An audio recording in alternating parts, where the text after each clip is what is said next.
We are going to get through it. He is going to be needing 10 to 12 weeks of non-weight bearing therapy, and I'm not 100% sure what that's going to look like. I do know that we got him into an acute rehab hospital, which will be the first 3 to 4 weeks of that, and then I believe we can transfer down a level. I don't know what facility that will be. I don't know what that's going to look like. Rehab is going to be anywhere from 6 to 12 months for a full recovery, but they anticipate a full recovery because of his age, because of his activity level. He's strong, he's healthy. It's just going to be a long road, and I know that we're definitely going to rely on the support that we've seen so much to get us through that. And I cannot stress enough that the overwhelming amounts of prayer are completely felt and what's holding everyone together right now, and we appreciate and need that to continue. I know a lot of what we get is people wanting to know how they can help, how they can contribute. Are there any events that you'd like to tell us about and things that the public can do down the road? And that's the part that's just completely overwhelming and humbling for me. Is there's been an outpouring the likes of which I have never seen from our community, from his brothers and sisters in blue, from the FBI, from the DEA. There's an event that I will actually defer to Chief Nate to explain that's actually going to be happening tomorrow, if you don't mind sharing a little bit about that. So community members here at the Yavapai-Apache Nation set up a car wash and a fry bread sale, and that's going to be at the Yavapai-Apache Nation Marketplace, which is at 3400 East State Route 260 here in Camp Verde, and it's happening tomorrow at 10 o'clock. Yes. And then there has been 2 donation funds and accounts also set up that I know my husband would be more approving of people that want to donate online. I know that convenience is kind of key. We were fortunate enough to have one of his academy classmates set up a Shadows Foundation link for him, and I believe that people can donate online pretty easily that way, and it's just shadowsfoundation.org/donate, and then on the donate on behalf of portion you would just put Preston Brogdon. 100% of those proceeds go to us. They don't take any portion out or anything like that. It's a really great foundation, and I know our good friend Medrano actually works with the foundation, so there's a comfort in that. And then the other form that was set up is actually YCSO set up actually I'm not sure what it's called. It's an employee fund, I believe.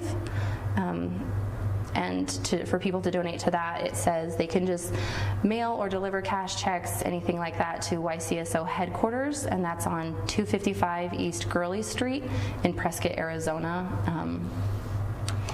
And then also the YCSO Camp Verde Patrol, 2830 North Commonwealth Drive in Camp Verde, Arizona. So those are the 2 main funds that are going to be the most convenient for people, the most trusted by us personally, and it's definitely hard in a sense to accept that because Preston is so able-bodied. He's a strong and prideful man, but I am coming from a place where I need him to be able to focus on just him and not worry about anything, and the community is ensuring that that's where he's going to be able to be, is completely taken care of. How proud are you of your husband? Overwhelmingly. I know that he saved his own life just as much as Officer Bond did, and I'm just extremely grateful to both of them for their tenacity and strength to get through that situation. Tell us a little about how he came to be a police officer. I mean, it sounds like it was something that was kind of in his DNA. Oh, yes. For anybody that knows military men or warrior spirit men, they have a very strong calling on their life, and not living in your calling can be really detrimental to anybody, and no one more so than my husband. He chose to get out of the military to pursue a family with me, and we had that, and that calling was just still very much upon his life, to be this protector, to be someone, he's just always believed in justice. Completely, things need to be fair, there is a right and a wrong way for things. So the call on his life has always been geared towards either military or a peacekeeper of some sort. I tried to talk him into firefighting. We even made it through the academy, but it just didn't stick. So he pursued police officer work, and it was actually the now chairman Huey that hired him on with Yavapai-Apache, and he's thrived here. I know that there's been so many great changes in the department with strong officers, very high moral compasses among them, and integrity, and that's really helped him to be around people like that. And tell us, we understand he might have been shot under his bulletproof vest? Yes. Okay, so what he was telling me is that he was shot in his duty belt. So, I mean, maybe had it not been an assault rifle round, it might not have been so severe. But due to the nature of the weapon used, even the single bullet is definitely detrimental. It went through his belt, then punctured his small intestine, and then on the way out shattered his pelvis and his hip, and the bullet was actually lodged right against his skin. They were able to remove it though. Wow. Yeah. Definitely a lot. You absolutely do not have to answer this at all, but do your kids understand what's going on? The kids know. They're very young. We've got 6, 4, 2, and 1-year-olds at home, but the 6-year-old, knows what happened, and she's cried a little and processed it, but she knows her daddy's strong and loves her, and that he's going to come home. So that's comforting for her right now. As time goes on and they start to miss him and really process that daddy's not going to be home for a long time, I think that they'll be more upset. But for now, they know, and they're dealing with it with me and family all around them. So much family. Tell me, is there a little frustration that there hasn't been an arrest yet? They're still looking for the suspect in the case? I think in any case where someone that does something abhorrent gets away for a while, there's frustration. But in no way, shape, or form is there like any anger or resentment against any of the agencies. The absolute flooding of officers to come and find this person alone gives me comfort in knowing that he's not going to be out there for long.